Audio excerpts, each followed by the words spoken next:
না, আগামী ৫ দিনের জন্য আমাদের সতর্কবার্তা দেওয়া হয়েছে হট অ্যান্ড হিউমিড ওয়েদারে।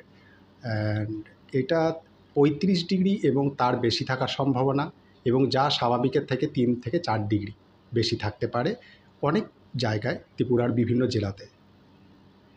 আগরতলা শহরে কীরকম?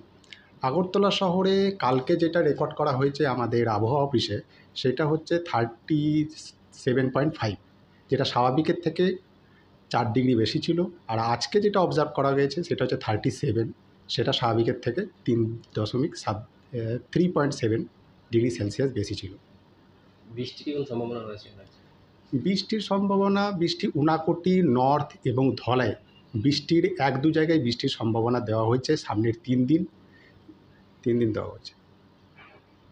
যারা ফিল্ডে কাজ করে তাদের জন্য কী তাদের জন্য আমাদের আবহাওয়া অফিসের পক্ষ থেকে যেটা সতর্কবার্তা দেওয়া হবে যে রৌদ্রে বেশি বেরোবেন না, বেশি পরিমাণে জল পান করুন, হালকা সুতির জামা, ঢেলাঢোলা ব্যবহার করুন, এবং বাইরে বেরোলে মাথায় ক্যাপ ব্যবহার করুন, টুপি ব্যবহার করুন। এবং আরেকটা যেটা বলবো, যদি কোনো প্রয়োজন থাকে তাহলে 10টার আগে কাজগুলো কমপ্লিট করে নেন। আর গর্ভবতী মহিলারা বেশিভাবে সতর্ক থাকবেন, এটাই। আর আরেকটা যেটা মেন, যে ওআরএস বা ওআরএস খান, ওআরএসই করুন, লেবু পানি বেশি করে খান এই গরম থেকে বাঁচার জন্য, গরম এবং হিউমিড ওয়েদার থেকে বাঁচার জন্য।